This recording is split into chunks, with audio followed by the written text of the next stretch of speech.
إن الحمد لله نحمده ونستعينه ونستغفره ونعوذ بالله من شرور أنفسنا وسيئات أعمالنا من يهده الله فلا مضل له ومن يضلل فلا هادي له وأشهد أن لا إله إلا الله وحده لا شريك له وأشهد أن محمدًا عبده ورسوله يا أيها الذين آمنوا اتقوا الله حق تقاته ولا تموتن إلا وأنتم مسلمون يا أيها الناس اتقوا ربكم الذي خلقكم من نفس واحدة وخلق منها زوجها وبث منهما رجالا كثيرا ونساء واتقوا الله الذي تساءلون به والأرحام إن الله كان عليكم رقيبا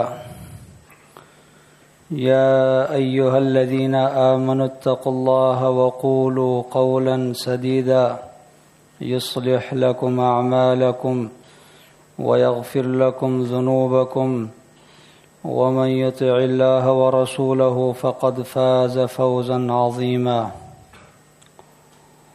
أما بعد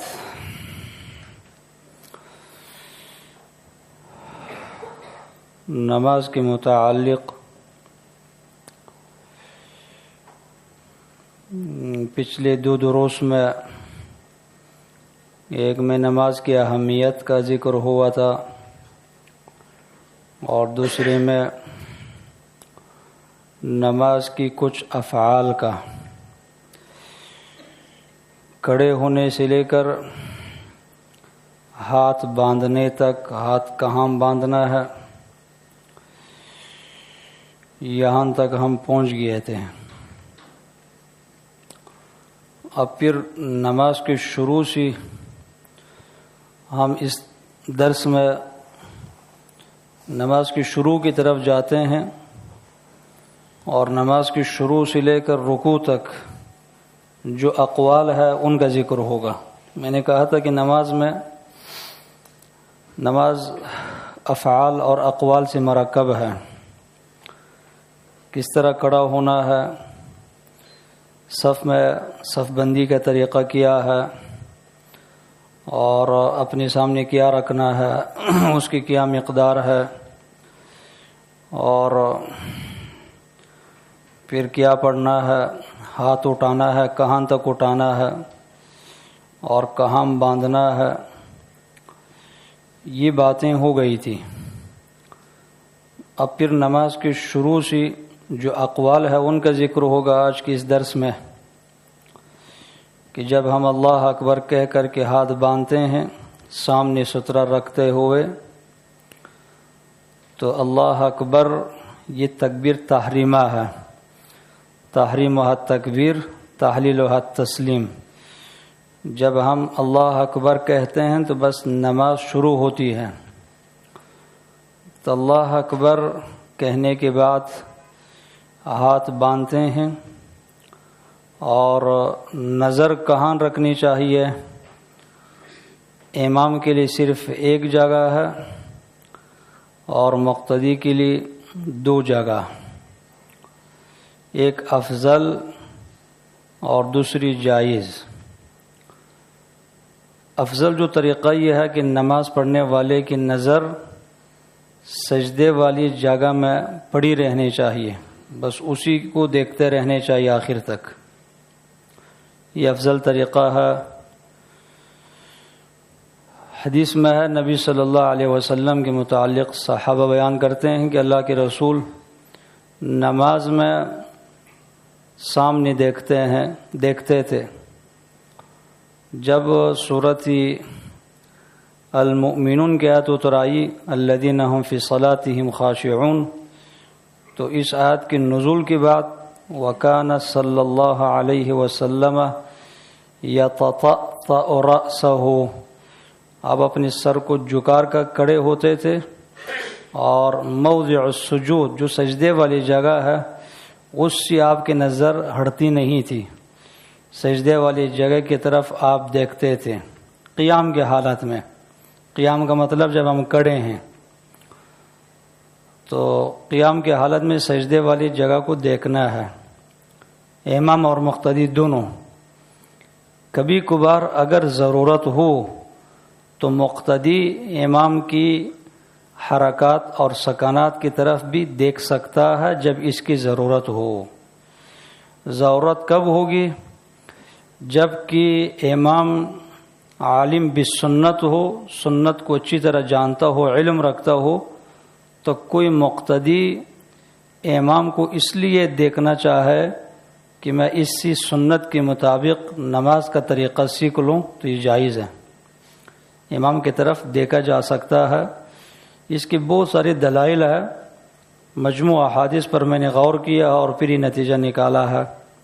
مثلا نبی صلی اللہ علیہ وسلم نے ایک مرتبہ منبر پر نماز پڑھائی ہے، منبر پر قیام، رکوع تک رکوع بھی کیا، اور رکوع کے بعد سجدے کی جب باری آئی تو آپ منبر سے نیچے اتر آئے اور پھر آپ نے سجدے زمین پر کیا۔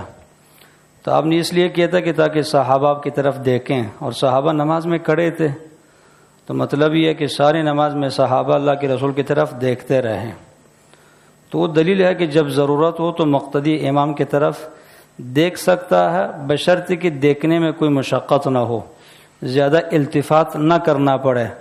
التفات کا مطلب یہ کہ زیادہ دائیں بائیں دیکھنے کی نوبت پیش نہ آئے۔ صف اگر بہت زیادہ لمبی ہے تو پھر مقتدی بآسانی امام کو نہیں دیکھ سکتا، تو پھر نہ دیکھے۔ لیکن جو قریب ہے یا صف چھوٹی ہے، مسجد چھوٹی ہے اور دیکھنے میں کوئی مشقت نہیں ہوتی تو پھر دیکھا جا سکتا ہے۔ وگرنہ افضل طریقہ یہ ہے کہ انسان اپنی سجدے والی جگہ کی طرف دیکھتے رہے۔ اوپر کی طرف آنکھیں اٹھانا یہ گناہ ہے، نماز کے اندر بہت بڑا گناہ ہے۔ نبی صلی اللہ علیہ وسلم نے فرمایا کہ لَيَنْتَهِيَنَّ أَقْوَامٌ، لوگ ضرور بھی ضرور اپنی آنکھوں کو اوپر کی طرف اٹھانے سے باز آئیں گے، یا اللہ سبحانہ و تعالی ان کی بینائی کو چھین لے گا ان سے۔ یعنی انسان جب آنکھیں اٹھا کر کے اوپر کی طرف دیکھنا شروع ہوتا ہے نماز کے حالت میں، تو کوئی بعید نہیں ہے کہ اللہ سبحانہ و تعالی اس کی بینائی کو چھین لے اور اس کو آنکھوں کی نعمت سے محروم کر دے۔ یہ بہت بڑا گناہ ہے۔ اسی طرح نماز کے حالت میں دائیں بائیں دیکھنا یہ بھی بہت غلط گناہ ہے۔ اللہ کے رسول نے فرمایا کہ یاکم والالتفات فی الصلاۃ، نماز میں دائیں بائیں دیکھنے سے گریز کر لو، یہ تو شیطان کا اختلاس ہوتا ہے، یعنی شیطان کی حرکت ہوتی ہے، اس سے باز رہو۔ کچھ لوگ نماز میں کھڑے ہیں لیکن اپنے آنکھوں کے کنارے سے، بلکہ کبھی اگر آنکھوں کے کنارے سے دیکھنا ممکن نہ ہو تو تھوڑی سی اپنی جسامت کو بھی موڑ کر کے دائیں طرف یا بائیں طرف دیکھنے کی کوشش کرتے ہیں۔ یہ بہت بڑا گناہ ہے، یہ نیکی میں کھڑا ہے لیکن ساتھ گناہ بھی کر رہا ہے، یہ غلط طریقہ۔ تو اوپر کی طرف دیکھنا، دائیں بائیں دیکھنے سے گریز کرنا ہے نماز کے حالت میں، اپنی سجدے والی جگہ کو دیکھنا ہے اور اسی کو دیکھتا رہنا ہے۔ رکوع میں بھی اور سجدے میں تو اس کو دیکھنا ممکن نہیں ہے، تو ظاہر ہے سجدے میں اس کی ضرورت نہیں پڑتی۔ اور تشہد میں جو آپ کی سبابہ یہ انگلی شہادت ہے، اس کی طرف دیکھتے رہنے چاہیے۔ علامہ صنعانی رحمۃ اللہ علیہ نے اس میں بلوغ المرام کی شرح سبل السلام میں اس کی حکمت بھی لکھی ہے کہ انسان کی شہادت والی انگلی اور دل کے درمیان ایک کنیکشن ہے غیبی، ایک کنیکشن ہے جو کہ نظر نہیں آتا، اور اس نے کہا کہ یہ تجربے سے ثابت ہے کہ انسان اگر تشہد کی حالت میں اپنی شہادت والی انگلی کی طرف دیکھتا رہے تو وہ نماز سے غافل نہیں ہوگا، نماز میں اس کی توجہ نماز کی طرف رہے گی۔ تو تشہد کی حالت میں اہل علم کا کہنا ہے کہ شہادت والی انگلی، اس کو عربی میں سباحہ اور سبابہ کہا جاتا ہے، اس کی طرف دیکھتے رہنا ہے۔ اس کے بعد آ جائیں دوسرے مرحلے کی طرف، جب کھڑے ہوں گے اور سجدے والی جگہ کی طرف دیکھتے رہیں گے تو اللہ اکبر کے بعد پھر کیا پڑھ لیں گے؟ ادعیۃ الاستفتاح۔ عربی زبان میں تعبیر آسان ہے، ادعیۃ الاستفتاح، ادعیہ یہ دعاؤں کی جمع ہے، اور استفتاح کا مطلب ہے ابتدا کرنا۔ تو نماز کی ابتدا کن دعاؤں سے کرنی ہے؟ وہ بہت ساری دعائیں ہیں، تقریباً نبی صلی اللہ علیہ وسلم سے 12 دعا مسنون اور مأثور منقول ہے، مأثور ہے آپ سے منقول ہے کہ اللہ کے رسول یہ 12 دعائیں پڑھا کرتے تھے مختلف مواقع میں۔ یہ جو ادعیہ ہے، ادعیۃ الاستفتاح، یہ اس تعبیر کا مطلب سمجھ لیں، بار بار مجھے پھر ترجمہ کرنے کی ضرورت نہ پڑے، یعنی سبحانک اللہم وغیرہ ان کو ادعیۃ الاستفتاح کہا جاتا ہے۔ ان دعاؤں کے درمیان جمع کرنا درست نہیں ہے کہ ایک بندہ ایک ہی نماز میں دعائے استفتاح کئی پڑھ لے، یہ درست نہیں ہے۔ کیوں درست نہیں ہے؟ اس لیے کہ نبی صلی اللہ علیہ وسلم کا یہ طریقہ نہیں ہے۔ آپ ان میں سے کوئی ایک دعا پڑھتے تھے، کبھی ایک دعا اور کبھی ایک دعا، ایک ہی موقع میں ایک ہی مقام میں آپ کئی دعائیں کیوں پڑھتے تھے؟ کسی نماز میں کوئی ایک دعا، پھر کسی نماز میں کیوں ایک دعا؟ اس لیے کہ اس سے انسان میں چستی پیدا ہوتی ہے، توجہ رہتی ہے۔ جب صرف اگر ایک ہی دعا ہوتی تو اس کو پڑھ کر کے انسان کی عادت ہونی تھی، اور جس چیز کی جب انسان کو عادت ہوتی ہے تو پھر انسان اس کو توجہ کے ساتھ نہیں پڑھتا، چونکہ زبان پر وہ چیز عادی ہے، جاری ہے، ساری ہے، تو بلا توجہ بھی انسان وہ پڑھ سکتا ہے، تو پھر نماز کی طرف توجہ نہیں رہنی تھی۔ اس لیے اللہ کے رسول نے اس حکمت کی پیش نظر مختلف دعائیں ہمیں سکھائی ہیں۔ وہ کئی دعا ہے، 12 ہے، سب میں نہیں بتاتا، اس لیے کہ ایک تو ہم نے کہا کہ توسط کا خیال کرنا ہے، دوسرا یہ کہ کچھ لمبی دعائیں کہ آپ لوگ وہ ادعیہ کی جو کتابیں ہیں یا مشکات اور اس طرح شیخ البانی کی جو صفت الصلاۃ النبی ہے اس میں یہ دعائیں آپ دیکھ سکتے ہیں۔ ایک دعا معروف اور مشہور صحیحین کی روایت، بخاری مسلم کی روایت، اللہم باعد بینی و بین خطایایا۔ ابو ہریرہ کی روایت ہے، وہ کہتے ہیں کہ میں نے نبی صلی اللہ علیہ وسلم سے پوچھا کہ آپ جب اللہ اکبر کہتے ہیں تو سورہ فاتحہ پڑھنے سے پہلے تھوڑی دیر خاموش رہتے ہیں، آپ کیا پڑھتے ہیں اس میں؟ اور اسی طرح ابو ہریرہ کہتے ہیں کہ اللہ کے رسول جب اللہ اکبر کہتے تھے، انہیں تکبیر تحریمہ، سکت ہنیہتن، تھوڑی دیر آپ خاموش رہتے تھے، خاموش رہا کرتے تھے۔ تو میں نے آپ سے پوچھا کہ آپ اس خاموشی میں کیا پڑھتے ہیں؟ تو آپ نے فرمایا کہ اقولو اللہم باعد بینی و بین خطایایا کما باعدت بین المشرق والمغرب اللہم نقینی من خطایایا کما ینقی الثوب الابیض من الدنس اللہم اغسلنی من خطایایا بالماء والثلج والبرد، اور کچھ روایت میں من الخطایا ہے، یعنی خطایا کے شروع میں الف لام ہے۔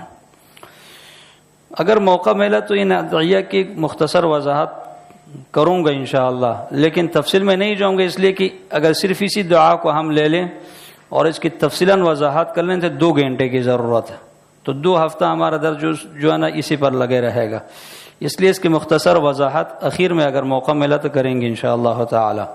تو یہ ایک دعا یہ ہے، دعا الاستفتاح، یہ یاد ہونے چاہیے آپ لوگوں کو، اس لیے کہ یہ ہماری ذمہ داری ہے۔ نبی صلی اللہ علیہ وسلم کی پیاری احادیث اور ان پیاری ادعیہ کو اگر ہم یاد نہیں کریں گے تو کون یاد کرے گا؟ یہود نصارہ کر یاد کریں گی؟ تو یہ ہماری ذمہ داری بنتی ہے کہ ان کو ہم یاد کریں۔ ایک دعا یہ بخاری مسلم کی روایت، ابو ہریرہ کی روایت۔ دوسری دعا سبحانک اللہم و بحمدک و تبارک اسمک و تعالی جدک ولا الہ غیرک، چھوٹی سی دعا اور بہت خوبصورت دعا، یہ اکثر لوگوں کو یاد ہے یہ دعا۔ کچھ ہمارے ساتھی اس مسئلے میں تشدد اختیار کر کے کہتے ہیں کہ یہ سبحانک اللہم یہ روایت صحیح نہیں ہے، یا یہ دعا اللہ کے رسول فرضی نمازوں میں نہیں پڑھتے تھے، یہ سختی بیجا سختی ہے، اور یہ سختی بلا دلیل سختی ہے، یہ درست نہیں ہے۔ دن میں اپنی طرف سے غلو افراط اور تفریط کمی بیشی نہیں کرنی۔ یہ حدیث بالکل صحیح ہے، اور مسلم میں یہ عمر رضی اللہ عنہ سے ثابت ہے کہ عمر رضی اللہ عنہ نے یہ دعا بآواز بلند پڑھی لوگوں کو سکھانے کے لیے، سبحانک اللہم و بحمدک و تبارک اسمک و تعالی جدک و لا الہ غیرک۔ عمر ابن خطاب نے یہ دعا پڑھی بآواز بلند لوگوں کو سکھانے کے لیے۔ تو یہ مسلم کی روایت، اور ابو داؤد میں بھی روایت موجود ہے، انس رضی اللہ عنہ سے غالباً مروی ہے کہ اللہ کے رسول یہ دعا پڑھتے تھے۔ یہ مختصر دعا، یعنی جب اگر ٹائم کم ہو اور اللہم باعد پڑھنے کا موقع نہ ہو، یا اگر موقع بھی ہو تو کبھی وہ پڑھنا اور کبھی یہ پڑھنا، تاکہ توجہ رہے نماز کی طرف۔ اگر ہمیشہ ایک ہی دعا پڑھتے رہیں گے تو عادت بن جائے گی، پھر توجہ نہیں رہے گی۔ آپ کو پتہ ہے کہ نماز بہت بڑی عبادت ہے، اللہ سبحانہ و تعالیٰ کے ساتھ سرگوشی مناجات ہے، تو اس میں شیطان کی انتہائی کوشش رہتی ہے کہ انسان کی توجہ کو ہٹا دے نماز سے۔ تو اس کے پاس پھر بہت سارے طریقے ہیں شیطان کے پاس انسان کو غافل کرنے کے لیے۔ تو اگر یہ عادت بن جائے گی تو پھر توجہ نہیں رہے گی، اس لیے کبھی وہ دعا پڑھنا اور کبھی دعا پڑھنا۔ تیسری دعا، اور یہ بہت قیمتی دعا ہے، اس پر میں اگر کہوں کہ یہ 10 ہزار آپ سے لوں گا پھر بتا دوں گا تو یہ مبالغہ نہیں ہوگا، حق بنتا ہے کہ آپ دے دیں۔ یہ بخاری کی روایت، نبی صلی اللہ علیہ وسلم نماز پڑھا رہے تھے، جماعت کھڑی ہوئی تھی۔ انس بن مالک بیان کرتے ہیں کہ ایک صحابی آیا، اور مسلم کی روایت بخاری میں نہیں ہے، وقد حفظہ النفس، اس کا سانس پھول چکا تھا، یعنی جلدی آ رہا تھا نماز کی طرف، تو زیادہ جلدی آنے کی وجہ سے سانس اس کا پھول چکا تھا۔ تو بس فقال اللہ اکبر الحمد للہ حمدا کثیرا طیبا مبارکا فیہ، یہ کلمات اس نے پڑھ لیا اللہ اکبر کہنے کے بعد، اور بس پھر نماز شروع۔ جب نماز ختم ہو گئی تو نبی صلی اللہ علیہ وسلم نے صحابہ اکرام سے پوچھا من المتکلم بہذہ الکلمات، یہ کلمات کس نے کہا ہے نماز میں؟ حدیث میں ہے کہ فَأَرَمَّ الْقَوْمُ، سب لوگ خاموش ہوئے۔ اللہ کے رسول کا بڑا رعب ہوا کرتا تھا، بلکہ آپ تو اکثر عام بات کرتے تھے، جب کسی شخص کا نام لے کر پوچھتے تھے تو شخص کانپنا شروع ہو جاتا تھا، یہاں تک کہ عمر ابن خطاب جیسے لوگ جن کا بڑا رعب ہوا کرتا تھا کہ شیطان بھی ان سے ڈرتا تھا، عمر کہتا ہے کہ میں اللہ کے رسول کی چہرے کی طرف دیکھ کر کے بات نہیں کر سکتا تھا، اتنا اللہ کے رسول کا رعب ہوا کرتا تھا۔ تو آپ نے جب لوگوں سے پوچھا کہ کلمات کس نے پڑھا ہے نماز میں، فارم القوم، سب لوگ خاموش ہوئے ڈر کی وجہ سے۔ آپ نے پھر فرمایا کہ کس نے یہ کلمات پڑھا ہے بتاؤ، لا بس اس نے کوئی غلط بات نہیں کی ہے نماز میں پوچھنا چاہ رہا ہوں کہ کلمات کس نے پڑھ لیا ہے۔ خوب غور کریں نا حدیث پر، میں نے شروع میں کہا تھا کہ تقریر نہیں ہے پچھلے درس میں، یہ مکالمہ ہے، علم سکھانا ہے، یہ تذکیری کلاس نہیں ہے۔ ہمارے بقیہ جو دروس ہے وہ تذکیری ہے، نصیحت موعظہ ہے، اور یہ جو سلسلہ ہم نے چلا یہ تعلیم ہے، یہ تعلم ہے، تعلیم اور تعلم ہے۔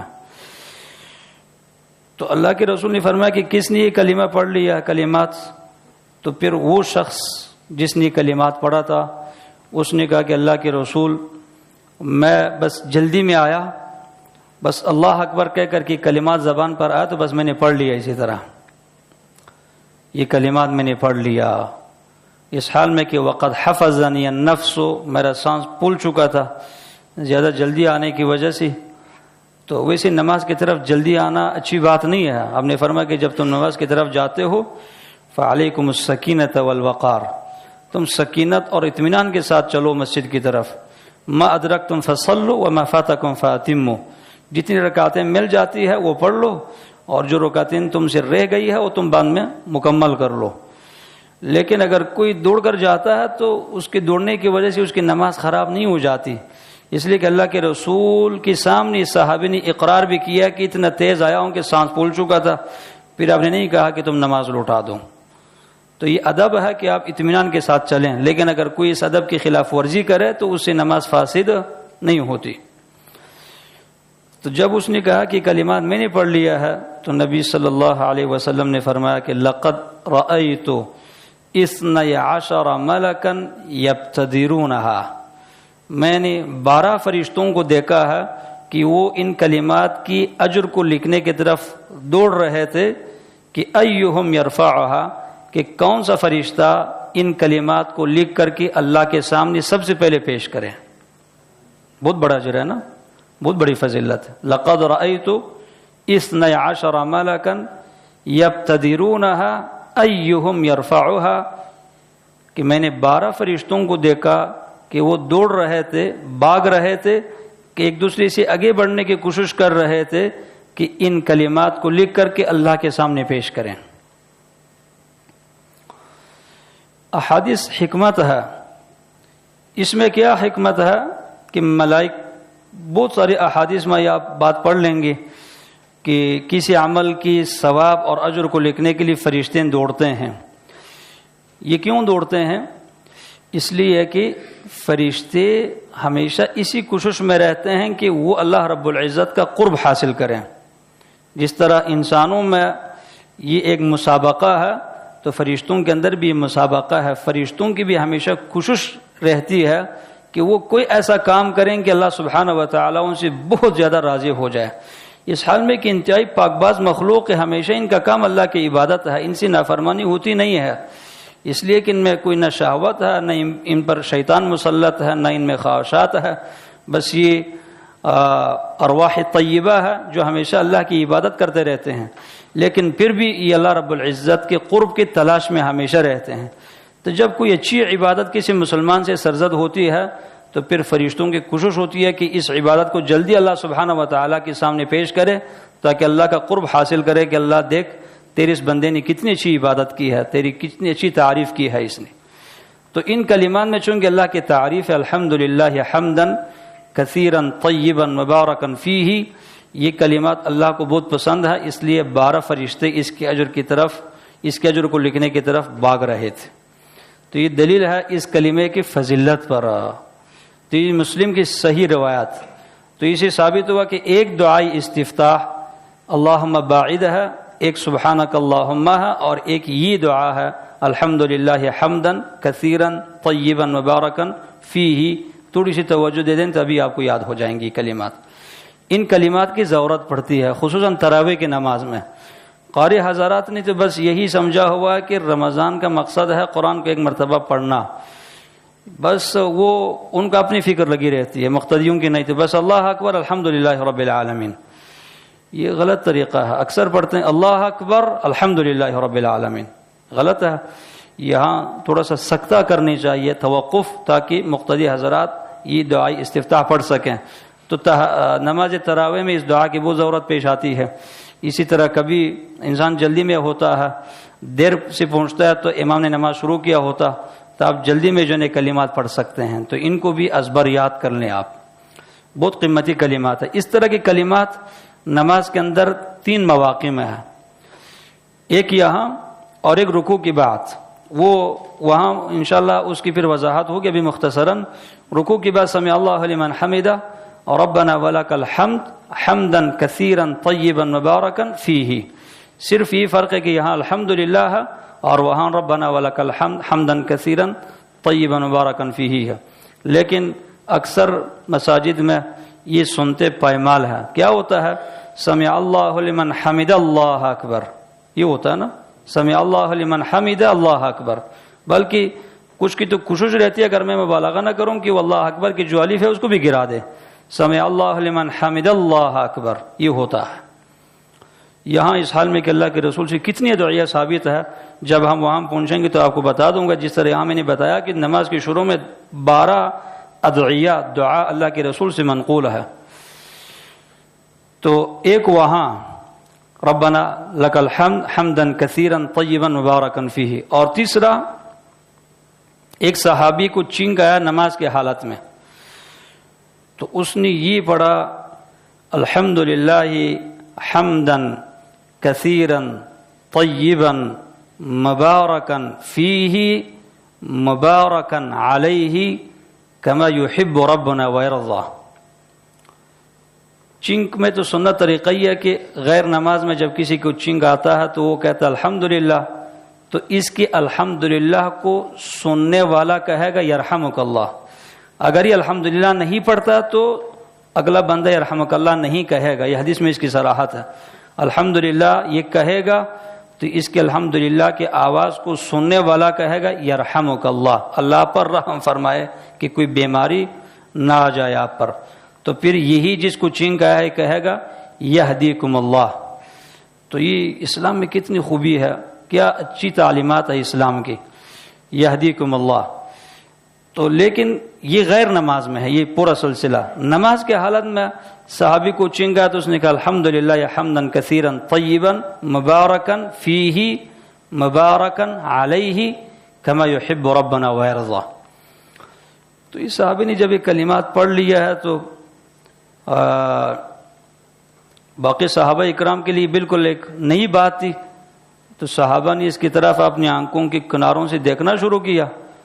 تو اس صحابی سے رہا نہیں گیا تو ان کو کہہ دیا کہ تمہیں کیا ہوا کہ میری طرف دیکھنے شروع ہوئے ہو. تو ان کو ڈانٹا ہے اس صحابی نے. تو نماز کے بعد اللہ کے رسول نے فرمایا کہ یہ کلمات کس نے پڑھ لیا ہے؟ تو وہ صحابی نے کہہ دیا کہ میں نے پڑھا ہے. آپ نے فرمایا کہ لقد رأیت بضعا وثلاثین ملکا یبتدرونہا، میں نے 30 سے زیادہ فرشتوں کو دیکھا جو دوڑ رہے تھے ان کلمات کو لکھنے کے لیے. وہ بھی صحیح حدیث. اور اللہ کے رسول نے صحابی کو روکا ٹوکا نہیں ہے. تو وہ حدیث دلیل ہے اس بات پر کہ اگر نماز کے دوران چنک آئے تو انسان یہ کلمات پڑھ سکتا ہے، یہ کلمات پڑھ سکتا ہے. یعنی اس حدیث سے جو فقہ نکلتی ہے وہ یہی ہے کہ نماز کے دوران اگر چنک آئے کچھ بھی نہیں پڑھتا تو کوئی حرج نہیں ہے، اور اگر یہ کلمات پڑھ لے تو مستحب ہے، بڑی اچھی بات ہے. 30 سے زیادہ فرشتے اس کے اجر کو لکھنے کے لیے بھاگتے ہیں. میں نے تفسیر میں سورہ فاتحہ کے شروع میں بتایا تھا، جو ساتھی اس میں تھے، کہ اللہ کو نا حمد بہت پسند ہے، حمد بہت زیادہ پسند ہے.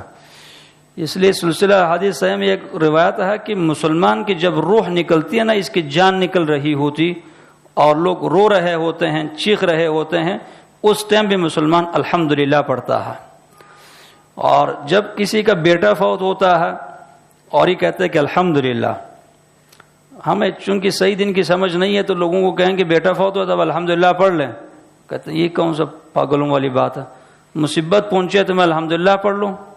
اس حال میں کہ پاگل خود ہے، اس کو پتہ نہیں کہ مسلمان مصیبت بھی نعمت ہے نا.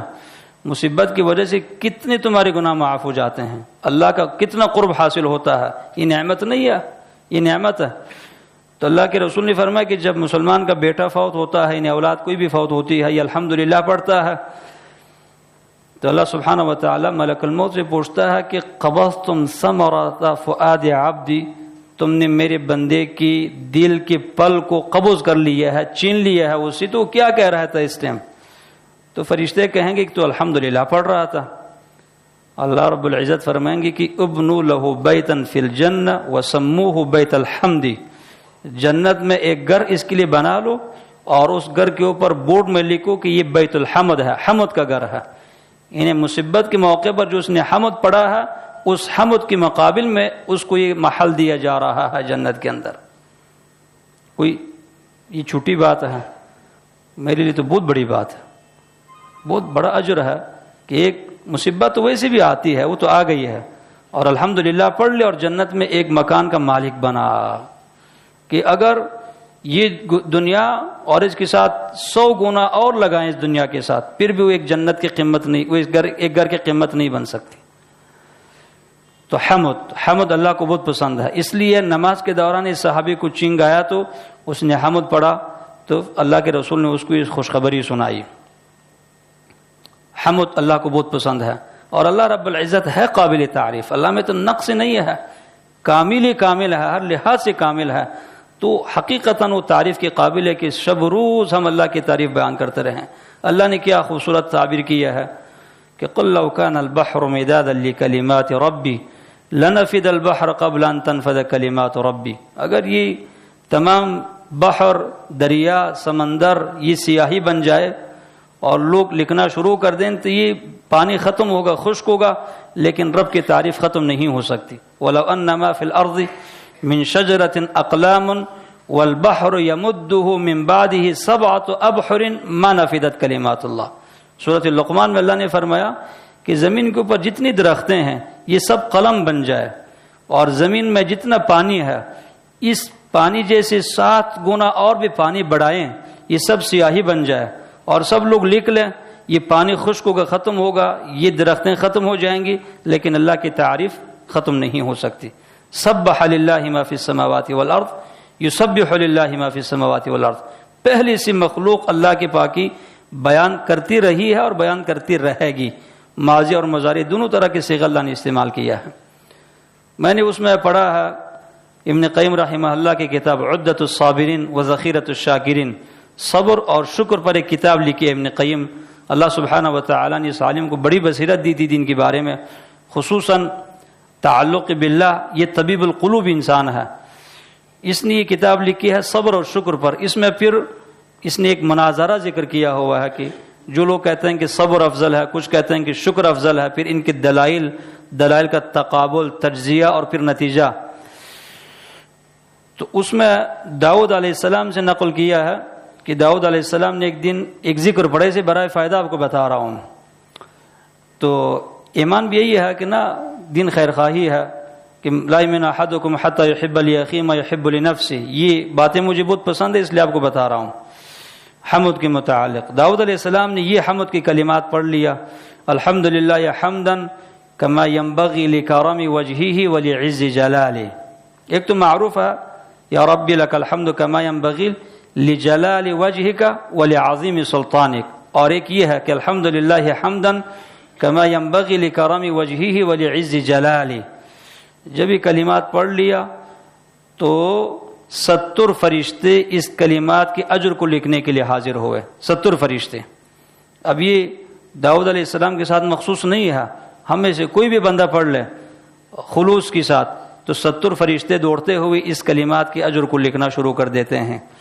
تو حمد اللہ کو بہت پسند ہے. تو یہ تیسرا موقع ہے نماز میں کہ اس طرح کی کلمات ہے کہ الحمدللہ حمدا کما الحمدللہ حمدا کثیرا طیبا مبارکا فیہ مبارکا علیہ کما یحب ربنا ویرضا. اور چوتھی جو دعا ہے نماز کے شروع میں وہ اللہ کے رسول تہجد میں بھی پڑھتے تھے اور کبھی فرضی نمازوں میں بھی. انی وجہت وجہی للذی فطر السماوات والارض حنیفا وما انا من المشرکین اللہم انت الملک لا الہ الا انت ربی وانا عبدک ظلمت نفسی واعترفت بذنبی فاغفر لی ذنوبی جميعا انه لا یغفر الذنوب الا انت اللهم اهدنی لاحسن الاخلاق لا يهدي لاحسنها الا انت واصرف عني سيئ الاخلاق لا يصرف عني سيئها الا انت لبيك وسعديك والخير كله في يديك والشر ليس اليك انا بك واليك تباركت وتعاليت استغفرك واتوب اليك. یہ لمبی دعا ہے، دعا استفتاح. اللہ کے رسول فرائض میں بھی پڑھتے تھے اور اکثر تہجد کی نماز میں پڑھتے تھے. یہ بھی دعا مجھے یاد ہو گئی ہے، بہت پہلے سے مجھے الحمدللہ یاد ہے، جب سے میں نے حدیث پڑھی تھی طالب علم کے زمانے میں. تو آپ بھی یاد کر لیں تو مشکل نہیں یاد ہو جائے گی آپ کے لیے. اسی طرح ایک دعا اللہ کے رسول وہ پڑھتے تھے، بہت پیاری دعا ہے، بہت لمبی بھی ہے، لیکن اللہم لک الحمد انت نور السماوات والارض ومن فیہن ولک الحمد انت قیم السماوات والارض ومن فیہن ولک الحمد انت رب السماوات والارض ومن فیہن الی آخر الدعا. یہ بھی بہت اچھی دعا اللہ کے رسول بھی پڑھتے تھے. تو اس طرح کی 12 ادعیہ منقول ہے. اگر 12 آپ کو یاد نہیں ہوتی کم از کم 3 یاد کر لیں. اللہم باعث سبحانک اللہم الحمدللہ حمدا، بہت آسان ہے. یہ دعا یاد کر لیں. کسی نماز میں کوئی ایک دعا پڑھ لیں، کسی نماز میں کوئی ایک دعا، بڑا لطف آتا ہے انسان کو. یہ دعا استفتاح ہے کہ اللہ اکبر کہنے کے بعد ان دعاؤں میں سے ایک دعا پڑھ لیں گے، چاہے جماعت کی نماز ہو، انفرادی نماز ہو، فرض ہو، سنت ہو، یہ دعا پڑھ لینی چاہیے. اگر یہ دعا کبھی رہ جاتی ہے انسان سے تو گناہ نہیں ہوتا، اجر کی نماز میں کمی آئے گی، اس لیے کہ ایک سنت چھوٹ گئی ہے ہم سے، ایک مستحب چھوڑ دیا ہے، لیکن نماز کی صحت میں فرق نہیں آتا، اس لیے کہ ان کا حکم استحباب ہے، مستحب ہے، مندوب ہے. تو دعائی استفتاح پڑھنے کے بعد جو اس میں امام مقتدی سب شریک ہے، پھر تعوذ کی باری آتی ہے. اعوذ باللہ، یہ تعوذ ہے. تعوذ اعوذ باللہ کا نام ہے. جس طرح کہ بسم اللہ کا نام بسملہ ہے، بسملہ، تعوذ باللہ کا نام تعوذ ہے، تعوذ پڑھتے ہیں۔ تعوذ پڑھنا یہ فرض ہے، اس لیے کہ اس کے بعد تو ہم نے قرآن پڑھنا ہوتا ہے، تو قرآن نے حکم دیا کہ فَإِذَا قَرَأْتَ الْقُرْآنَ فَاسْتَعِذْ بِاللَّهِ مِنَ الشَّيْطَانِ الرَّجِيمِ، جب بھی آپ قرآن پڑھیں تو اعوذ باللہ پڑھ لیا کریں، شیطان مردود کی شر سے پناہ مانگا کریں۔ اعوذ باللہ یہ بھی 4 روایات ہے، اس میں 4 طرح کے الفاظ ہیں، وہ آسان ہے، آپ کو یاد ہو جائیں گے انشاءاللہ۔ جو سب سے افضل تعوذ ہے وہ ہے اعوذ باللہ السمیع العلیم من الشیطان الرجیم، بس ایک سمیع العلیم آپ نے اعوذ باللہ میں اضافہ کرنا ہے، اعوذ باللہ السمیع العلیم من الشیطان الرجیم، اور پھر من نفخہ ونفثہ وہمزہ، یا من ہمزہ ونفخہ ونفثہ، تقدیم تاخیر کر سکتے ہیں ان کلمات میں، من ہمزہ ونفخہ ونفثہ، اور بسم اللہ الرحمن الرحیم۔ یہ صحیح روایت، بخاری کی روایت، صحیح روایت، اور یہ سب سے افضل طریقہ ہے، اعوذ باللہ السمیع العلیم من الشیطان الرجیم من ہمزہ ونفخہ ونفثہ، یہ ایک الفاظ ہے تعوذ کا۔ دوسرا اعوذ باللہ السمیع العلیم من الشیطان الرجیم بسم اللہ الرحمن الرحیم، بس صرف اعوذ باللہ میں آپ نے سمیع العلیم اللہ کی 2 صفات کو اضافہ کرنا ہے، اور ان 2 صفات کی بڑی گہری مناسبت ہے اس مقام کے ساتھ۔ میں اس اللہ کی پناہ مانگتا ہوں جو سننے والا اور جاننے والا ہے، میرے حالت کو جانتا ہے، میری کمزوری کو جانتا ہے، دشمن کو جانتا ہے، میرے دشمن کو، اور اس کے مکر، تدبیر اور نیرنگ کو جانتا ہے، اور وہ سن رہا ہے میری اس عاجزی کو۔ تعوذ میں اپنی عاجزی کا اقرار ہے کہ اللہ میں کمزور ہوں، اس مردود دشمن کی شر سے میں نہیں بچ سکتا، یا اللہ بس میری حفاظت فرمائے اس سے، یہ تعوذ ہے، اپنی عاجزی اور کمزوری کا اقرار اور اعتراف ہے۔ تو دوسرا اعوذ باللہ السمیع العلیم من الشیطان الرجیم بسم اللہ الرحمن الرحیم، اور تیسرا اعوذ باللہ من الشیطان الرجیم من ہمزہ ونفخہ ونفثہ بسم اللہ الرحمن الرحیم۔ اعوذ باللہ میں کچھ اضافہ نہیں کرنا، اعوذ باللہ اور بسم اللہ کے بیچ میں یہ 3 کلمات من ہمزہ ونفخہ ونفثہ یہ پڑھنا ہے۔ اور چوتھا اعوذ باللہ من الشیطان الرجیم بسم اللہ الرحمن الرحیم، یہ عمر رضی اللہ عنہ سے روایت ہے، اور مصنف عبد الرزاق میں ایک مرفوع روایت بھی موجود ہے، لیکن اس مرفوع روایت کے متعلق مجھے فی الحال علم نہیں ہے کہ وہ روایت صحیح ہے یا اس میں کمزوری ہے، لیکن مجھے امید ہے کہ وہ روایت صحیح ہے، اس لیے کہ شواہد اس کے موجود ہے۔ تو یہ 4 طریقہ اعوذ باللہ من الشیطان الرجیم بسم اللہ الرحمن الرحیم جو عام ہم پڑھتے ہیں، تو یہ تعوذ کے 4 الفاظ ہیں جو نبی کریم صلی اللہ علیہ وسلم سے منقول ہے۔ ان الفاظ کو یاد کرنا اور پھر ان الفاظ کے ساتھ اپنے رب کی عبادت کرنا، اس میں بڑا لطف ہے، بڑا مزہ ہے اس کے اندر۔ تو تعوذ کے بعد پھر بسم اللہ پڑھنا ہے۔ بسم اللہ، تو بسم اللہ کا تعلق سورہ فاتحہ سے اور قرآن کے ہر سورت سے بسم اللہ کا تعلق ہے، تو یہ بسم اللہ پڑھنی ہے، اور پھر یہ پہلے رکعت میں پڑھیں گے، تعوذ اور بسم اللہ پہلے رکعت میں پڑھ لیں گے، باقی رکعات میں بسم اللہ سے سٹارٹ کریں گے سورہ فاتحہ کی تلاوت، تعوذ پڑھنے کی ضرورت نہیں ہے، ایک مرتبہ پڑھنا کافی ہے۔ تو تعوذ اور پھر اس کے بعد بسم اللہ الرحمن الرحیم، اور اس کے بعد سورہ فاتحہ کی تلاوت۔ سورہ فاتحہ کی تلاوت کس طرح کریں گے؟ ترسلاً، ہر آیت پر وقف کر کے سورہ فاتحہ کی تلاوت کرنی۔ الحمدللہ رب العالمین الرحمن الرحیم مالک یوم الدین، یہ مصنوع قرات نہیں ہے، اگرچہ اگر کوئی بندہ اس انداز میں سورہ فاتحہ پڑھے تو ہم نہیں کہہ سکتے ہیں کہ اس کی نماز نہیں ہوئی، لیکن سنت کی خلاف ورزی اس نے کی ہے، سنت کی مخالفت کی ہے۔ ام سلمہ رضی اللہ عنہا نبی صلی اللہ علیہ وسلم کی تلاوت کی صفت بتاتی ہے کہ آپ یوں پڑھتے تھے کہ الحمدللہ رب العالمین الرحمن الرحیم مالک یوم الدین، آپ ٹہر ٹہر کر پڑھتے تھے اور مد کے ساتھ پڑھتے تھے۔ تجوید کے قوانین کی روح سے اگر دیکھیں تو یہ واو، الف اور یا، ان کو حروف علت کہتے ہیں گرامر کی زبان میں۔ تو ان کو کھینچنا ہوتا ہے. الحمدللہ رب العالمین الرحمن الرحیم یہ تلاوت سنت کے خلاف ہے. الحمدللہ رب العالمین کھینچنا ہے تھوڑا سا. الرحمن الرحیم مالک یوم الدین. پھر تجوید کے قوانین کے مطابق 3 الف 2 الف اور 1 الف کے برابر کھینچنا درست ہے. تو 3 الف کی مقدار کیا ہے اپنی 3 انگلیوں کو بند کرنا یا کھولنا. یہ کرنا بس یہ 3 جو ہے نا الف ہے, یا ان کو کھولنا, یہ 3 الف کے برابر ہے. تو یوں اس کو پڑھنا اور پھر جتنا ممکن ہو اپنی آواز کو خوبصورت بنانا, تکلف میں نہیں جانا, تکلف میں نہیں جانا.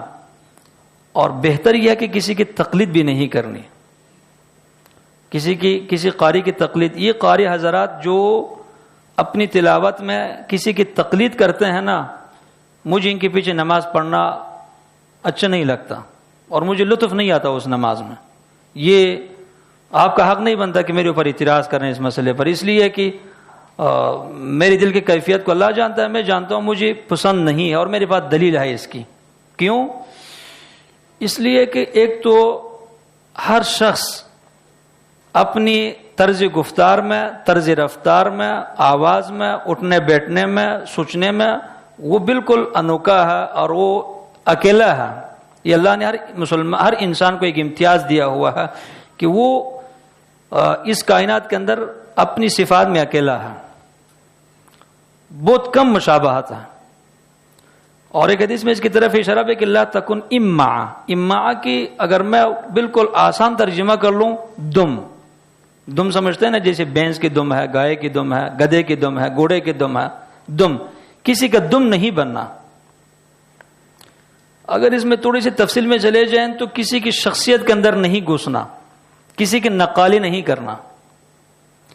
تو اللہ نے آپ کو جو آواز دی نا, وہ آواز اللہ کو بہت اچھی لگتی ہے آپ کی آواز, بشرطے کہ آپ کے اس آواز میں اخلاص ہو. تو آپ اگر قرآن کو نا, جب انسان کا دل بالکل پاک ہو اور انسان خلوص دل کے ساتھ قرآن کی تلاوت کرے اور ریا ان نجاستوں سے دور ہو, پاک ہو, قرآن کی آپ تلاوت کریں, جو بھی اللہ نے آپ کو آواز دی ہے اس میں آپ کچھ تجوید کے قوانین کا خیال کریں اور قرآن پڑھیں, آپ کو بڑا لطف آئے گا. سب کی آواز اچھی ہے. آگے پھر فرق ہے کہ کسی کی بہت زیادہ خوبصورت ہے, کسی کی کمتر, وہ بھی ایک آزمائش ہے, اللہ نے آزمانے کے لیے دی ہے. لیکن اپنی آواز میں قرآن پڑھ لیں اور خوش آوازی کرنے کی کوشش کریں, لیکن اس میں ریاکاری وغیرہ نہ ہو. اس لیے کہ اللہ کے رسول کا حکم ہے کہ زینوا القرآن باصواتکم فإن صوت الحسن تزید القرآن حسنا. آپ قرآن پڑھتے ہوئے اپنی آواز کو خوبصورت بنائیں, اس لیے کہ خوبصورت آواز سے قرآن کی تأثیر میں اضافہ ہوتا ہے.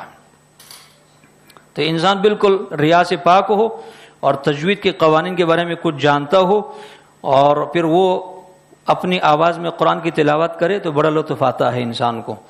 دیکھیں ہمارے زمانے میں یہ ساؤنڈ سسٹم انہوں نے بڑا دھوکہ دیا ہوا لوگوں کو. بہت سارے لوگوں کی آواز اچھی نہیں ہوتی, لیکن ساؤنڈ کی وجہ سے جو نا آوازوں کی بڑی پیاری لگتی ہے آپ. نبی صلی اللہ علیہ وسلم کے زمانے میں یہ چیزیں بالکل نہیں تھی. لوگ اپنی آواز میں قرآن پڑھتے تھے لیکن بڑا اثر ہوتا تھا. عبداللہ بن مسعود کو اللہ کے رسول نے فرمایا کہ مجھے قرآن سناؤ. ابن مسعود کہنے لگے اللہ کے رسول میری کیا حیثیت ہے, قرآن آپ پر اترا ہے, میں آپ کو قرآن سناؤں. آپ نے فرمایا کہ مجھے پسند ہے کہ میں اپنے غیر سے قرآن سن لوں. ابن مسعود نے تلاوت شروع کی سورہ نساء کی, تو 1-2 رکوع پڑھا, 3-4 رکوع, تو دیکھا کہ اللہ کے رسول کی آنکھوں سے آنسو بہ رہا ہے. بڑا تاثیر تھا اس میں, اس لیے کہ وہ لوگ خلوص کے ساتھ قرآن پڑھتے تھے. قرآن میں بڑا اثر ہے, عجیب اثر ہے, میں تعبیر نہیں کر سکتا. تو خوش آوازی کے ساتھ قرآن پڑھنے کی کوشش کرنا اور خصوصاً تنہائیوں میں, نفلی نمازوں میں قرآن پڑھنا اور باواز اس طرح اس انداز میں پڑھنا. تو یہ سورہ فاتحہ کو اس انداز میں پڑھنا. پھر یہ سورہ فاتحہ میں ایک جو اختلاف ہے کہ سورہ فاتحہ ہر نماز میں پڑھنی چاہیے کہ نہیں پڑھنی چاہیے. اگر ہم تعصب کو بالکل دور پھینک دیں اور پھر قرآن کو کھول کر کے نبی صلی اللہ علیہ وسلم کی مقام اور حیثیت کا مطالعہ کریں کہ نبی صلی اللہ علیہ وسلم کی کیا حیثیت ہے اور کیا احترام ہے, آپ کی کیا قدر ہے, اور اللہ سبحانہ و تعالیٰ کے ہاں آپ کی کتنی عزت ہے اور آپ کا ہمارے اوپر کیا حق ہے، اگر اس حوالے سے اللہ کے رسول کی شخصیت کو ہم قرآن کی روشنی میں دیکھیں اور پھر اپنی آخرت کو سامنے رکھیں، دنیا کو پیچھے چھوڑ دیں، دنیا کی اختلافات، تعصبات، ان چیزوں کو پیچھے چھوڑ دیں اور پھر صحیح احادیث کا مطالعہ کریں، تو نتیجہ یہ نکلتا ہے کہ سورہ فاتحہ پڑھنا ہر نماز میں فرض ہے۔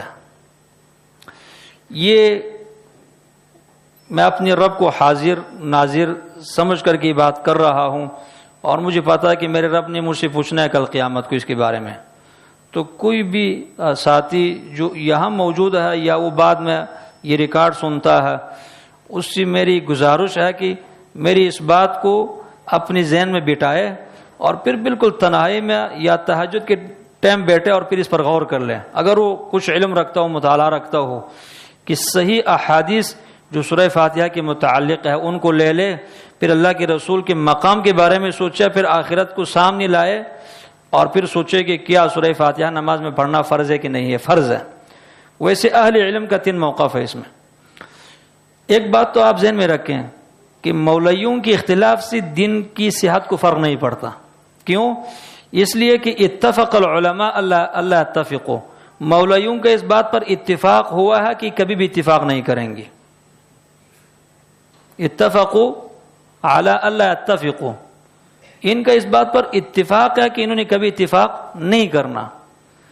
تو یہ حکومتیں جو بیچاری کوشش کرتی ہیں کہ مولویوں کو بٹھا دیں ایک سٹیج پر، میں ان سے کہتا ہوں کہ کوشش نہ کریں، یہ کوشش بے فائدہ ہے۔ انہوں نے تہیہ کر رکھا ہوا کہ ہم انہیں اتفاق نہیں کرنا، بس اختلاف کرتے رہنا ہے، یہاں تک کہ قیامت کو بھی اللہ کے سامنے اختلاف کریں گی یہ، لیکن وہاں کوئی غلط دلیل پیش نہیں کر سکتا۔ ثم انکم یوم القیامت عند ربکم تختصمون۔ تو غرض اس میں 3 موقف ہے۔ کچھ علماء کرام کا کہنا ہے کہ سورہ فاتحہ جماعت کی نماز میں، چاہے جماعت وہ نماز سری ہو یا جہری ہو، انہیں 5 نمازیں جو بجماعت پڑھی جاتی ہے ان میں سورہ فاتحہ بالکل نہیں پڑھیں گے۔ بس آسان سا کام، اللہ اکبر کہو، سبحانک اللہم پڑھ لو اور منہ بند کر لو، بس ٹھیک ہے، آپ کی نماز ہو جائے گی۔ میں وہ جو لمبا چوڑا اختلاف ہے اس کا نچوڑ بتا رہا ہوں۔ استاد سے علم سیکھنے کا یہ فائدہ ہوتا ہے۔ یہ باتیں جو میں آپ کو بتا رہا ہوں، آپ تو مجھے آپ سے محبت ہے اللہ کی خاطر، اللہ جانتا ہے، اس لیے کہ آپ دن سے محبت رکھتے ہیں، لیکن اگر آپ یہ باتیں خود آپ تحقیق کرنا چاہیں تو 6 مہینے میں ایک موضوع آپ کلیئر نہیں کر سکتے۔ اتنی آسان نہیں ہے، اس پر ہمارا انگریزی کرتے ہیں، ہمارے حق میں دعا کیا کریں، یہ آسان کام نہیں ہے۔ تو جو لمبا چوڑا اختلاف ہے ان مولویوں کا، اس کا خلاصہ یہ کہ سورہ فاتحہ بس نہیں پڑھنی، آسان سی بات ہے، بس اللہ اکبر کہو، امام کے پیچھے بس منہ بند رکھو، وہ تمہارا وکیل ہے، اس نے آگے لڑنا ہے، جو کرنا ہے اس کی مرضی ہے، بس بات ختم ہو گئی۔ دوسرا موقف کچھ علماء کرام کا یہ ہے کہ نمازیں یہ 2 طرح کی نمازیں ہیں، 2 قسم کی نمازیں ہیں، ایک جہری اور ایک سری۔ تو جب امام بآواز بلند پڑھ رہا ہو تو وہاں آپ سورہ فاتحہ نہیں پڑھیں گی، بس اس کا پڑھنا کافی ہے۔ اور لیکن اگر نماز سری ہے، مثلا ظہر کی نماز، عصر کی نماز، اور اسی طرح عشاء کے آخری 2 رکعات اور مغرب کے آخری 1 رکعت، اس میں آپ نے سورہ فاتحہ پڑھنی ہے۔ یہ بھی کچھ اہل علم کا موقف ہے، ان کے پاس بھی کچھ دلائل ہے۔ وَإِذَا قُرِئَ الْقُرْآنُ فَاسْتَمِعُوا لَهُ وَأَنصِتُوا لَعَلَّكُمْ تُرْحَمُونَ، ایک دلیل ہی دیتے ہیں۔ اور اسی طرح مَنْ كَانَ لَهُ إِمَامًا فَقِرَأَةُ الْإِمَامِ لَهُ قِرَاءَةٌ، یہ دلیل دیتے ہیں۔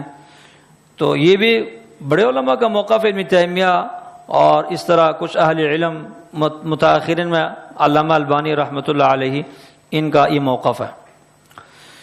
یہاں ایک بات عرض کر لوں جو اکثر پیش کی جاتی ہے، ایک آیت کی آیت جو پیش کرتے ہیں سورہ اعراف کی، جب قرآن پڑھا جائے تو تم غور سے سن لو۔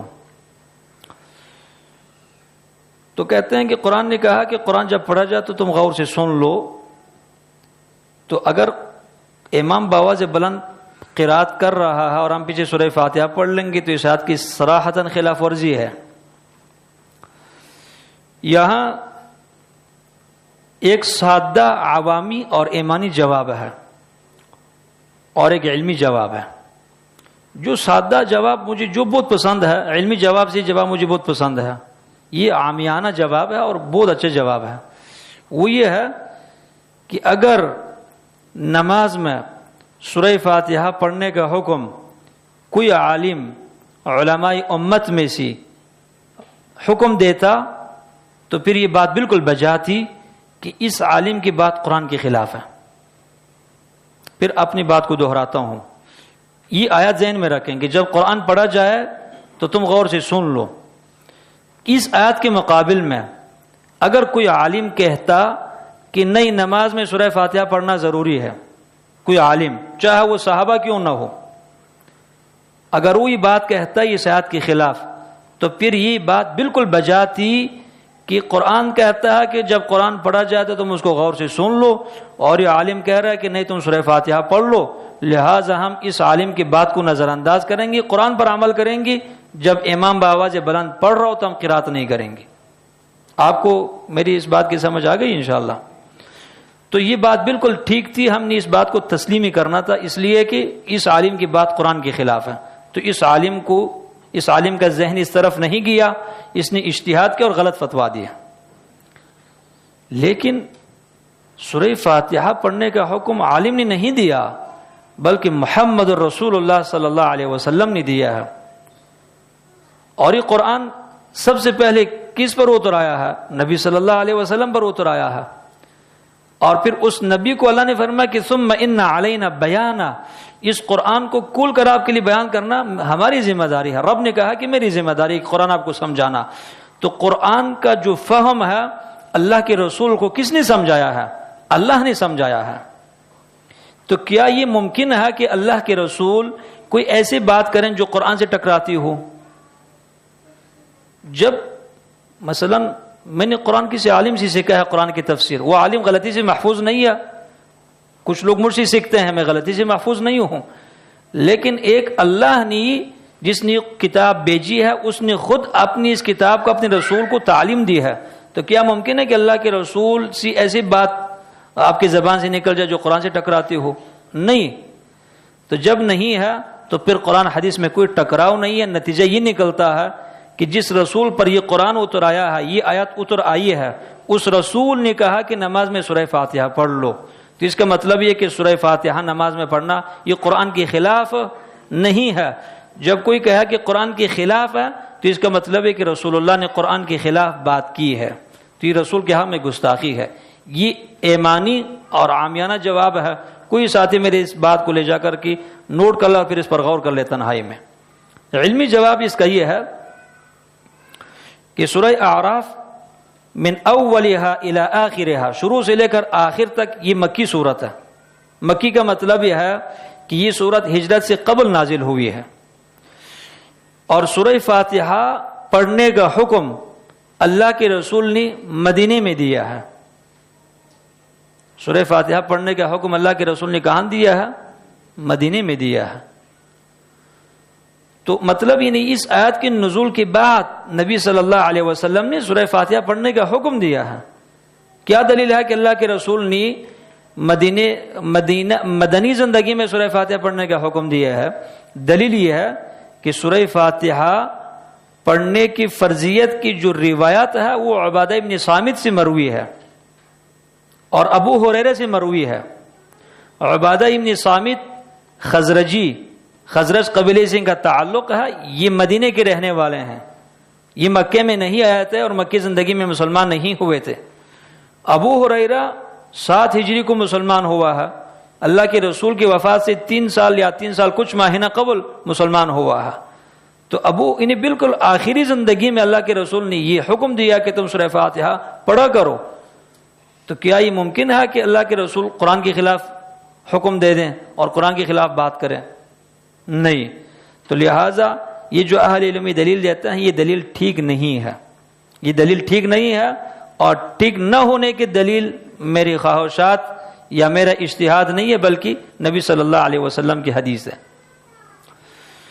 تیسرا قول اہل علم کا اس کے بارے میں یہ ہے کہ سورہ فاتحہ ہر نماز میں پڑھنا فرض ہے، چاہے وہ سنت ہو، چاہے فرض ہو، چاہے انفرادی ہو، چاہے جماعت ہو، چاہے جنازہ ہو، عید ہو، جمعہ ہو، کوئی بھی نماز ہو اس میں سورہ فاتحہ پڑھنا فرض ہے، اس کے بغیر نماز نہیں ہوتی۔ پہلی دلیل عبادہ ابن صامت کی روایت مسلم میں، لا صلاۃ لمن لم یقرأ بأم القرآن یا بفاتحۃ الکتاب، نماز نہیں ہے اس شخص کی جس نے سورہ فاتحہ پڑھی نہیں، اس کی نماز نہیں ہے، مطلق اللہ کے رسول نے کہا، چاہے وہ جماعت کی نماز ہو انفرادی نماز ہو۔ ایک دلیل، لوگ کہتے ہیں کہ جماعت کی نماز، اس کی بھی دلیل سن لیں۔ امام بخاری رحمۃ اللہ علیہ نے جزء القراءت میں، امام بخاری کی ان کا ایک رسالہ ہے جزء القراءہ، یعنی سورہ فاتحہ کی فرضیت کے متعلق انہیں ایک رسالہ لکھا ہے، تو اس میں یہ روایت موجود ہے، ابو داؤد کے اندر بھی روایت موجود ہے، ترمذی کے اندر بھی روایت موجود ہے۔ عبادہ ابن صامت اس حدیث کا راوی ہے۔ عبادہ ابن صامت کہتے ہیں کہ کننا خلف رسول اللہ صلی اللہ علیہ وسلم فی صلاۃ الفجر، نماز فجر میں ہم نبی صلی اللہ علیہ وسلم کے پیچھے جماعت میں کھڑے تھے۔ نماز ختم ہو گئی، نماز ختم ہونے کے بعد نبی صلی اللہ علیہ وسلم نے ہماری طرف رخ کر کے آپ نے فرمایا لعلکم تقرؤون خلف امامکم، شاید تم امام کے پیچھے پڑھتے ہو؟ تو صحابہ کہتے ہیں کہ قلنا نعم حظاً یا رسول اللہ، ہم نے کہا اللہ کے رسول بالکل ہم پڑھتے ہیں لیکن جلدی جلدی پڑھتے ہیں اور جلدی جلدی پڑھتے ہیں کہ کوئی آیت ہم سے رہ نہ جائے، یعنی جو کچھ آپ پڑھتے ہیں ہم بھی آپ کے پیچھے جلدی جلدی پڑھتے ہیں۔ آپ نے فرمایا کہ اقول ما لی انازع القرآن، اس لیے تو میں کہتا ہوں کہ قرآن مجھ سے کیوں جھگڑتا ہے، ما لی انازع القرآن، مجھے کیا ہوا کہ قرآن مجھ سے جھگڑتا ہے، مطلب یہ کہ پڑھنے میں مجھے دشواری کیوں ہوتی ہے۔ میں بھی سوچ میں پڑا رہا کہ میں قرآن پڑھ رہا ہوں اور قرآن پڑھنے میں دشواری ہو رہی ہے، اس کی کیا وجہ ہے؟ تو یہ کہ تم پیچھے پڑھتے ہو، یعنی اللہ کے رسول کی خشوع کی طرف اشارہ ہے، لیکن گہری سوچ کے ساتھ انسان اگر سوچے کہ صحابہ کچھ اونچی پڑھتے تھے اور اتنی کثیر تعداد لوگ جب پست آواز میں کچھ نہ کچھ اونچی پڑھ لیں تو ایک شور سے بنتا ہے، لیکن اللہ کے رسول کا خیال اور توجہ نماز کی طرف مبذول رہتی تھی۔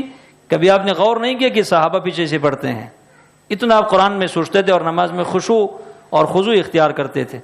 آپ نے فرمایا کہ میں تو کہہ رہا ہوں کہ قرآن کیوں مجھے جھگڑتا ہے، میں قرآن پڑھنے میں مجھے دشواری ہو رہی ہے، اس کی وجہ تو یہی ہے کہ تم قرآن پڑھتے ہو میرے پیچھے۔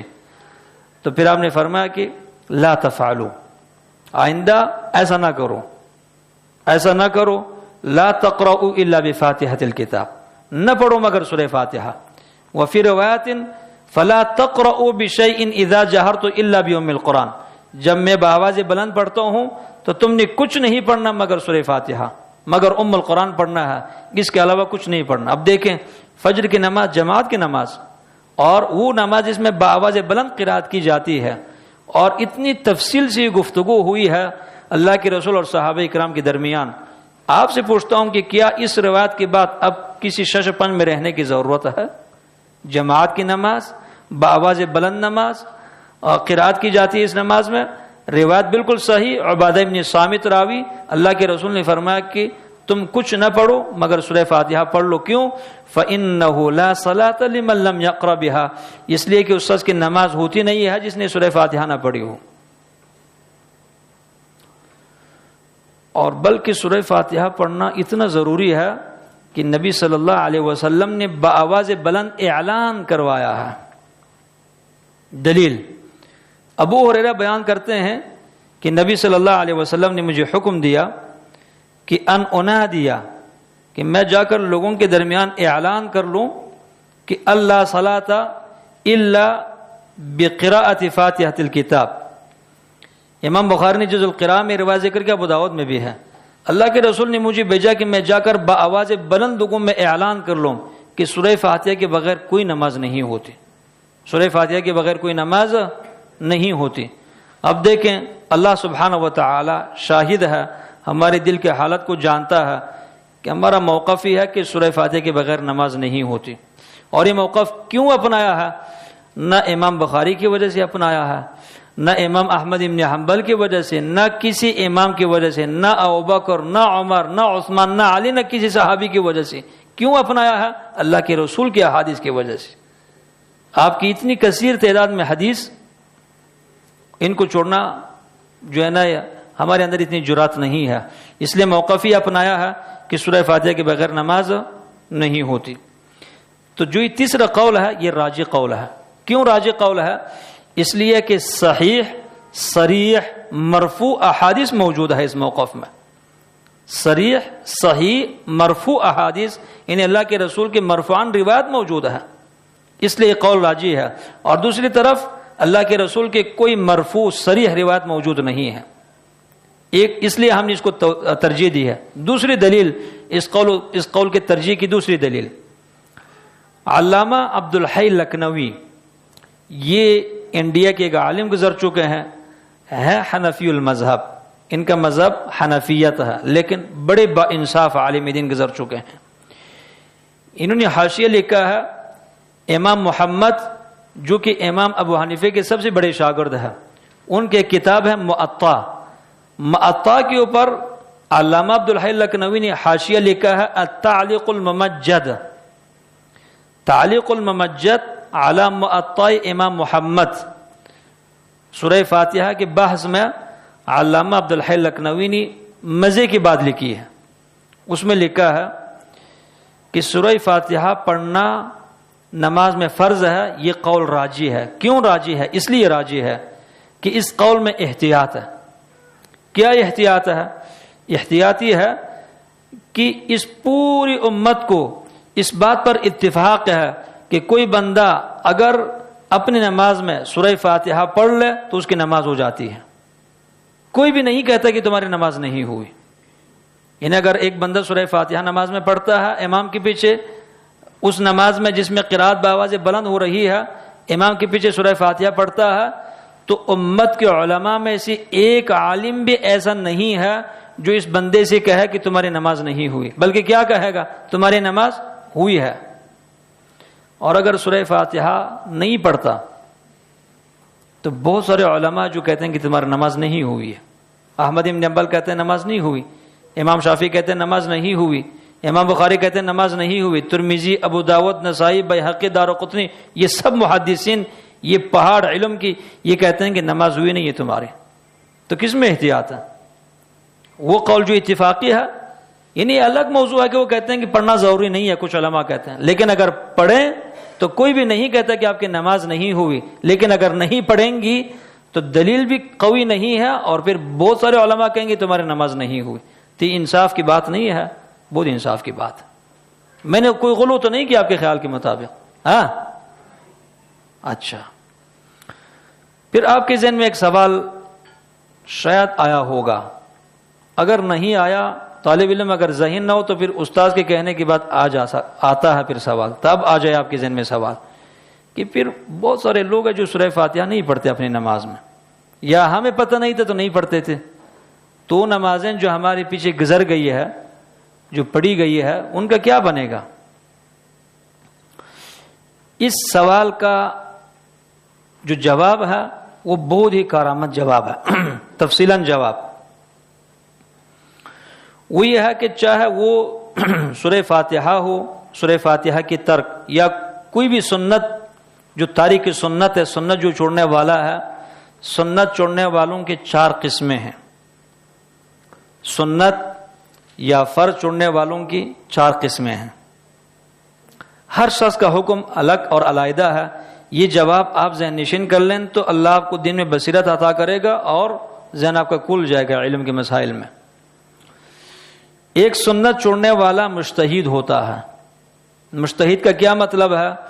مجتہد کا تو لفظی مطلب ہے کوشش کرنے والا، لیکن اگر اس کو آپ اصول فقہ کی اصطلاحات کی روشنی میں دیکھیں کہ وہ عالم جس نے بہت علم سیکھا ہے، علم حاصل کیا ہے، اس میں تحقیق کی قوت موجود ہے. وہ دلائل کو پرکھ سکتا ہے، دیکھ سکتا ہے، صحت اور ضعف سقم کو معلوم کر سکتا ہے، اہل علم کے اختلافات کو جانتا ہے، راجح مرجوح کو جانتا ہے، مجتہد ہے. مثلا جس زمانے میں وہ ہے جو نوازل ہے، نوپیدا جو مسائل ہے، ان کا حل وہ قرآن و سنت سے نکال سکتا ہے، مجتہد ہے. تو ایک سنت چھوڑنے والا مجتہد ہے. میری اس بات کا مطلب ہی نہیں کہ مجتہد سنت چھوڑنے والا ہوتا ہے، نہیں. مطلب یہ کہ کبھی ایک سنت کو کون چھوڑ رہا ہے؟ ایک شخص جو کہ اجتہاد کے درجے کو پہنچ چکا ہے. وہ کیوں چھوڑتا ہے سنت کو؟ اللہ نے اس کو جتنا علم دیا تھا اس نے اپنی علمی بضاعت کی بقدر کوشش کی ہے، محنت کی ہے، تحقیق کی ہے، کتابیں اس نے کھولی ہے اور شب و روز کو ایک کیا ہے، کافی محنت عرق ریزی کے بعد اس نتیجے پر پہنچا ہے کہ یہ سنت نہیں ہے۔ مثلا سورہ فاتحہ کی آپ مثال لے لیں، یہ ایک مثال ہے، اس نے کافی تحقیق کی ہے تو تحقیق کے بعد اس نتیجے پر پہنچا ہے کہ سورہ فاتحہ نماز میں پڑھنا فرض نہیں ہے، سورہ فاتحہ نماز میں پڑھنا فرض نہیں ہے۔ تو اب یہ مجتہد سورہ فاتحہ نہیں پڑھتا اس لیے کہ اس کے تحقیق کا نتیجہ یہی نکلا ہے، تو اس مجتہد کی نماز ہو جائے گی اور اس کو ایک اجر بھی ملے گا، یہ گناہگار نہیں ہے، اگرچہ خطا کار ہے، اگرچہ خطا کار ہے۔ ایک خطائی عام ہے اور ایک خطائی اجتہاد میں ہے، اس فرق کو سمجھ لیں۔ اجتہاد میں جو خطائی ہے وہ معاف ہے، اس کو ہم کیا کہیں گے؟ مجتہد مخطی فی ہذہ المسئلہ، یہ مجتہد ہے لیکن اس مسئلے میں غلطی کا شکار ہوا ہے لیکن پھر بھی گناہگار نہیں ہے۔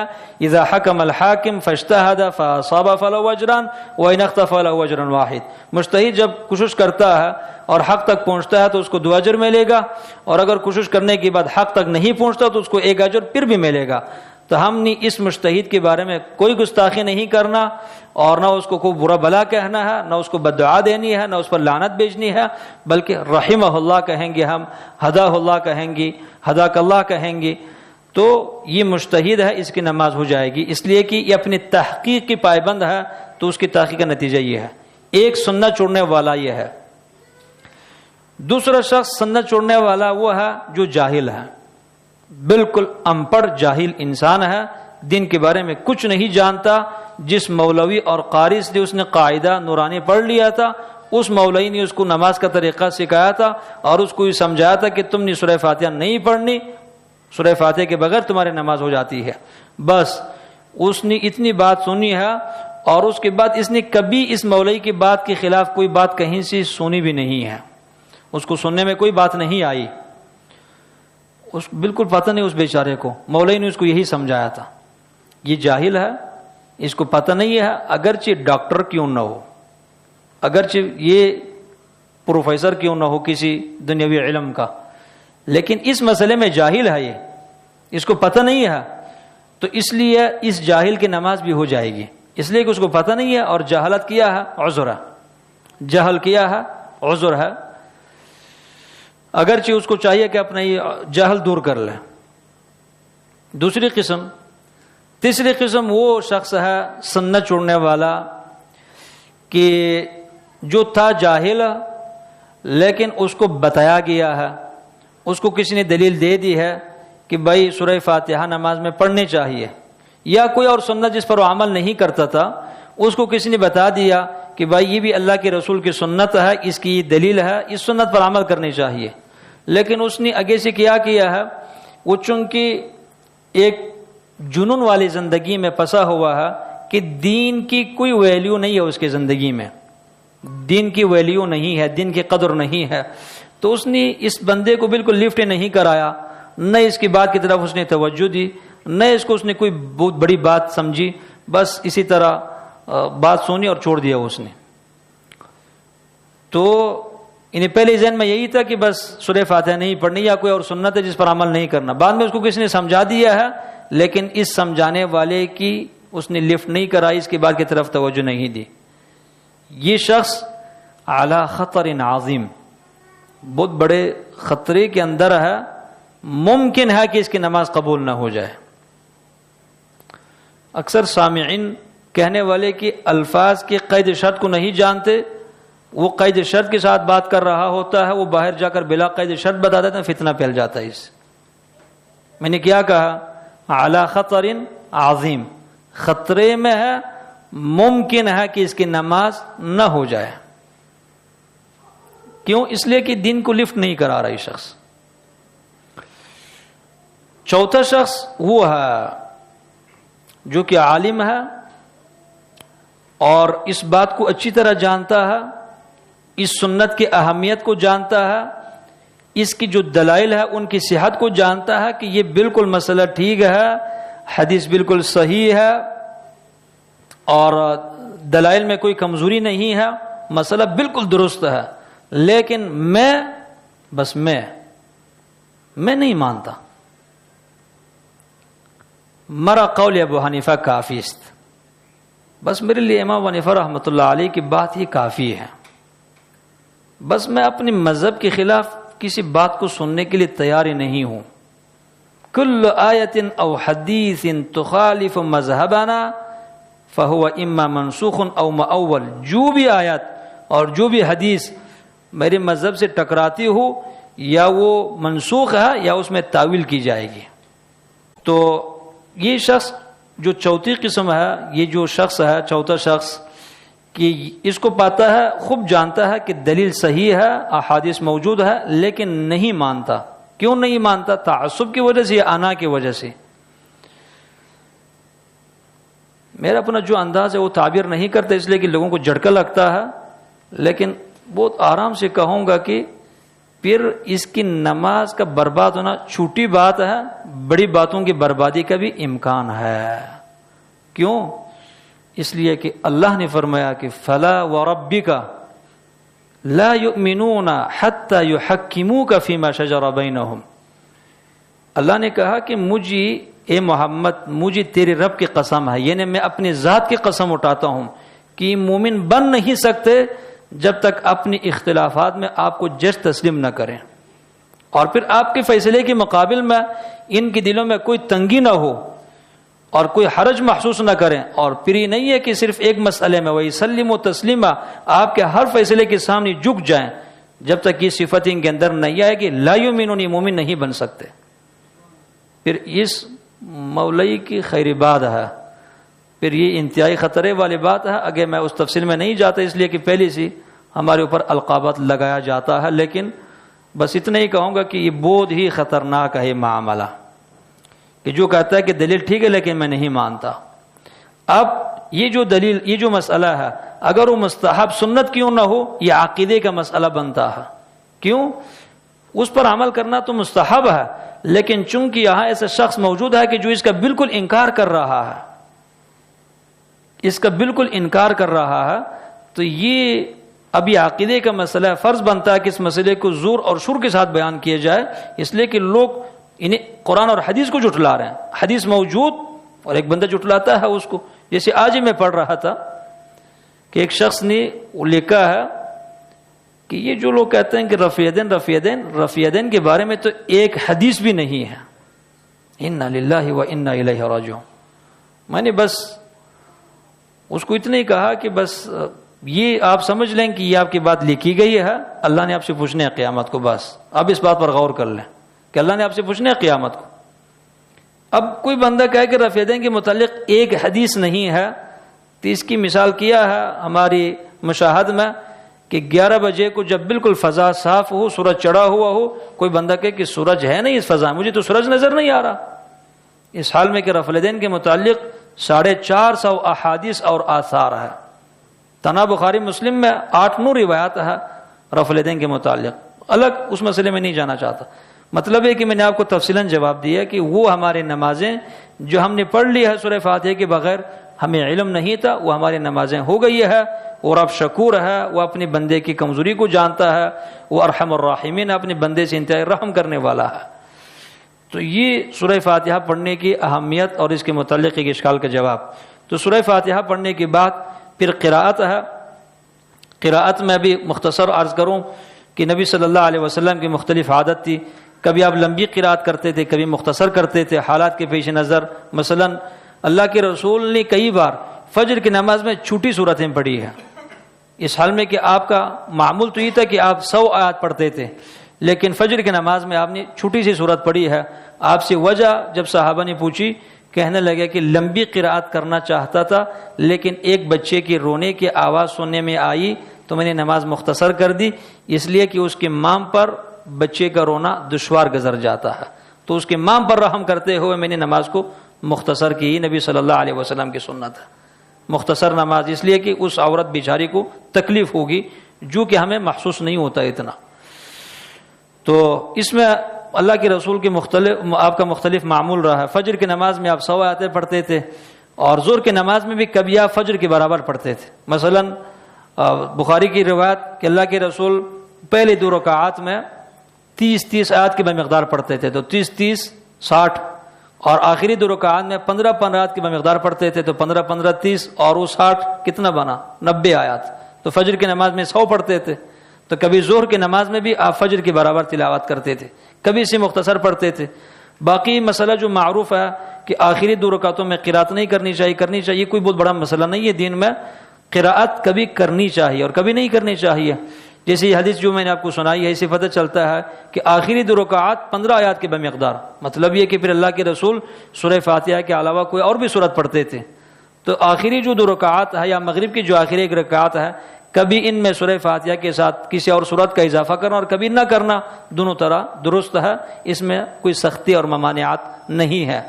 اور سورتیں جب آپ پڑھتے ہیں تو 1 رکعت میں آپ کئی سورتوں کو بھی ملا سکتے ہیں.